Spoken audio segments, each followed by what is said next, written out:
the Lebanese group. ناظرین، رمضان میں ہی حملوں کی سیاست شروع ہو چکی ہے۔ اسرائیل اور فلسطین سمیت حماس، حزب اللہ اور دیگر تنظیمیں ایک پیج پر نہیں آ رہی۔ ابھی کل یمن کے حوثیوں نے اپنے زیر قبضہ علاقوں سے بحیرہ احمر میں تجارتی جہاز پنوکیو کی طرف 2 اینٹی شپ بلاسٹک میزائل فائر کیے ہیں۔ اقوام متحدہ کی بین الاقوامی میریٹائم آرگنائزیشن کے مطابق یہ لائبیریا کے پرچم والا کنٹینر جہاز ہے جو سنگاپور میں رجسٹرڈ ہوا۔ حوثیوں کے بحیرہ احمر کے حملوں نے عالمی جہاز رانی میں خلل پیدا کیا ہے، جس نے فرمز کو جنوبی افریقہ کے گرد طویل اور زیادہ مہنگے سفر کے لیے دوسرا راستہ اختیار کرنے پر مجبور کیا ہے، اور یہ خدشہ پیدا ہوا کہ اسرائیل اور حماس کی جنگ وسیع شرق اوسط کو غیر مستحکم کرنے کے لیے پھیل سکتی ہے۔ دوسری طرف امریکہ کے مطابق کوئی جانی نقصان نہیں ہوا، لیکن یمن کی بین الاقوامی سطح پر تسلیم شدہ حکومت کے ترجمان نے روئٹرز کو بتایا کہ پیر کے روز امریکی برطانوی اتحاد سے منسوب فضائی حملوں نے تجارتی جہاز رانی کا دفاع کرتے ہوئے مغربی یمن کے بندرگاہی شہروں اور چھوٹے قصبوں کو نشانہ بنایا، جس میں کم از کم 11 افراد ہلاک اور 14 زخمی ہو گئے ہیں۔ دوستو، اس ایک حملے کے جواب میں امریکہ اور برطانیہ نے یمن میں حوثیوں کے ٹھکانے پر حملے کیے ہیں اور ملیشیا کو دوبارہ ایک دہشت گرد گروپ کے طور پر نامزد کیا ہے۔ لیکن حزب اللہ نے امریکہ کو ڈبل ہی نہیں بلکہ ڈبل کا ڈبل جواب دیا۔ حزب اللہ نے کہا کہ اس نے ملک کے مشرق میں ہونے والے ایک حالیہ حملے کے جواب میں اسرائیلی فوجی ٹھکانوں پر 100 سے زیادہ راکٹ داغے ہیں۔ خبر رساں ادارے AFP کے مطابق صبح 2 اسرائیلی فوجی اڈوں پر 100 سے زیادہ کاتیوشا راکٹ داغے گئے ہیں۔ گروپ نے بیان میں کہا کہ یہ ہمارے لوگوں، دیہاتوں اور شہروں پر اسرائیلی حملوں کا جواب تھا۔ دوستو، 7 اکتوبر 2023 کو غزہ پر اسرائیل کے حملوں کے بعد سے حماس کی اتحادی حزب اللہ اور اسرائیل کے درمیان سرحدی علاقے میں تقریباً روزانہ فائرنگ کا تبادلہ جاری ہے۔ تاہم ایسے تمام حملے زیادہ تر سرحدی علاقوں تک ہی محدود رہے ہیں، لیکن حالیہ ہفتوں میں کئی اسرائیلی حملوں نے حزب اللہ کے مزید شمال میں علاقوں کو نشانہ بنایا، جس سے مکمل طور پر تصادم کے خدشات بڑھ گئے۔ 26 فروری کو اسرائیل نے سرحد سے تقریباً 100 کلومیٹر دور بلبیک کے علاقے کو نشانہ بنایا، جس میں حزب اللہ کے 2 ارکان کی اموات ہوئی۔ حزب اللہ نے بارہا کہا کہ وہ غزہ میں جنگ بندی کے ساتھ ہی اسرائیل پر اپنے حملے روکیں گے، لیکن اسرائیلی وزیر دفاع یوآو نے حال ہی میں کہا کہ غزہ میں فائر بندی سے حزب اللہ کو طاقت یا سفارتکاری کے ذریعے جنوبی لبنان سے باہر دھکیلنے کے اسرائیلی مقصد میں کوئی تبدیلی نہیں آئے گی۔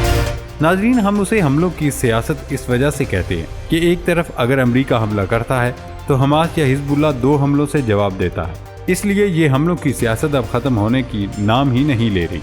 اب خود اندازہ لگائیں کہ AFP کی ایک رپورٹ کے مطابق اکتوبر میں اسرائیل اور حماس کی جنگ کے آغاز کے بعد لبنان میں کم از کم 317 افراد جان سے جا چکے ہیں، جن میں سے زیادہ تر حزب اللہ کے ارکان ہیں۔ اسرائیل کہتا ہے کہ اس نے لبنان کے اندر گہرائی میں بالبک کے علاقے میں حزب اللہ کے لیے اہم قرار دیے گئے کمپاؤنڈز کو فضائی حملوں کے ذریعے نشانہ بنایا۔ اس سے پہلے اسرائیلی فوج نے مزید کہا کہ جنگی طیاروں نے بالبک میں حزب اللہ کے 2 کمان ہیڈ کوارٹرز پر حملہ کیا، جہاں ہتھیار تیار کرنے کے آلات رکھے گئے تھے۔ اسرائیلی فوج نے شام کے محاذ پر حزب اللہ کے 2 اہداف پر بمباری کا بھی اعلان کیا۔ اسرائیلی فوج نے زور دے کر کہا کہ وہ شام کے محاذ پر حزب اللہ کی موجودگی قائم کرنے کی کسی بھی کوشش کی اجازت نہیں دے گی۔ اس سے پہلے اسرائیلی فوج نے منگل کو اطلاع دی تھی کہ اس نے لبنان اور شام میں گزشتہ 5 ماہ کے دوران حزب اللہ کے تقریباً 4500 اہداف کو نشانہ بنایا، جس کے نتیجے میں اس حزب اللہ کے 300 جنگجو ہلاک اور 750 زخمی ہوئے ہیں۔ دوستو، کل ملا کر 5 ماہ کے دوران اسرائیلی فوج نے حزب اللہ کے لبنان میں 4500 اہداف پر حملے کیے ہیں۔ یہ حملے ماہانہ اوسط کے اعتبار سے 900 بنتے ہیں، یعنی ہر دن 30 حملے کیے گئے ہیں۔ ان 5 ماہ کے دوران جاری رہنے والے حملوں میں اسرائیلی فوج کی کوشش رہی کہ حزب اللہ کے اسلحے کے گوداموں اور عسکری ڈھانچے کو بطور خاص نشانہ بنائے، تاکہ اسرائیل کے خلاف حزب اللہ کی جنگی صلاحیت کمزور کی جا سکے اور اس کا کمانڈ اینڈ کنٹرول سسٹم تباہ کیا جا سکے۔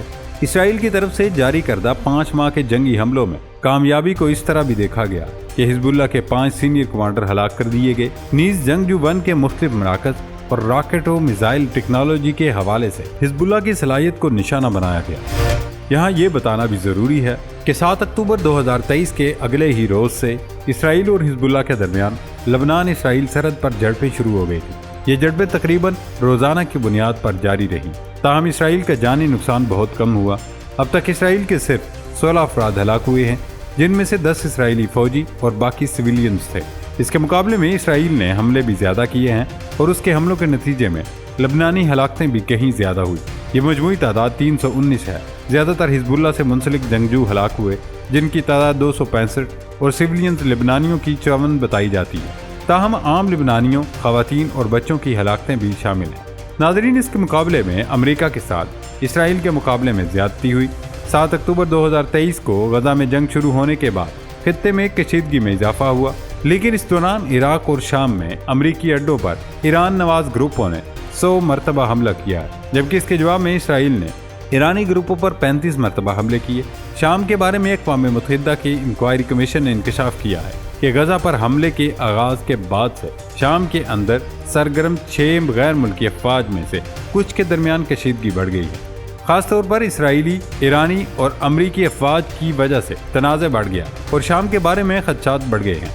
کمیشن نے نشاندہی کی کہ اسرائیل نے مبینہ طور پر ایران سے منسلک مقامات اور فورسز کو کم از کم 35 مرتبہ نشانہ بنایا اور حلب اور دمشق کے ہوائی اڈوں کو بھی نشانہ بنایا، جس کی وجہ سے اقوام متحدہ کے لیے انسانی اور اہم فضائی خدمات کو عارضی طور پر معطل کر دیا گیا۔ ایران کے وفادار گروپوں نے شمال مشرقی شام میں امریکی فوجی اڈوں کو 100 سے زیادہ مرتبہ نشانہ بنایا۔ امریکہ نے مشرقی شام میں ایران کے حامی دھڑوں کے خلاف ہوائی حملوں کی ہدایت کی۔ کمیشن کے سربراہ نے رپورٹ میں کہا، اکتوبر کے بعد سے شام میں 4 سالوں میں لڑائی میں سب سے شدید اضافہ دیکھنے میں آیا۔ خطے میں جس ہنگامہ آرائی کا مشاہدہ کیا جا رہا ہے، اس پر قابو پانے کے لیے ایک پرعزم بین الاقوامی کوشش کی ضرورت ہے۔ شام کے اندر لڑائی اب بھی ایک فوری معاملہ ہے۔ دوستو، امریکی اندازوں کے مطابق 165 سے زائد حملے ڈرونز، راکٹوں اور دھماکہ خیز مواد کے ذریعے کیے گئے۔ اب ان حالیہ حملوں کے بعد ایک اور بحث شروع ہو چکی ہے۔ امریکہ نے اسرائیل کو مخبری کی ہے کہ حزب اللہ لبنان میں اسرائیل کے حالیہ حملوں کا جواب دینے کے لیے اس امر پر غور کر رہا ہے کہ اس جواب کی رینج کیا ہونی چاہیے۔ یہ انٹیلیجنس رپورٹ امریکہ کے ایک تازہ جائزے پر مبنی ہے۔ امریکہ، جس نے شروع دن سے اسرائیل کی غزہ جنگ میں حمایت کی ہے اور آس پاس کے ملکوں سے اسرائیل کو بچانے کے لیے کوشاں رہتا ہے، اس رپورٹ کے ذریعے بھی حزب اللہ سے خطرے کی سطح کو سمجھنے میں مدد دی ہے تاکہ اسرائیل اپنی تیاری پہلے سے کر لے۔ امریکی سفارتکار بھی مسلسل لبنان کے دورے پر رہے ہیں تاکہ جنگ کو غزہ سے باہر نکل کر اسرائیل اور لبنان کے درمیان تک پھیلنے سے روک رکھے۔ پیر کے روز سامنے آنے والے امریکی انٹیلیجنس جائزے کے مطابق حزب اللہ امکانی طور پر اسرائیل کو مختلف طرح کے جواب دے سکتا ہے۔ یہ جواب پورا سال بھی جاری رہ سکتے ہیں۔ حزب اللہ اور اسرائیل 7 اکتوبر کے فوری بعد سے لبنانی سرحد پر باہمی جھڑپوں میں مصروف ہیں۔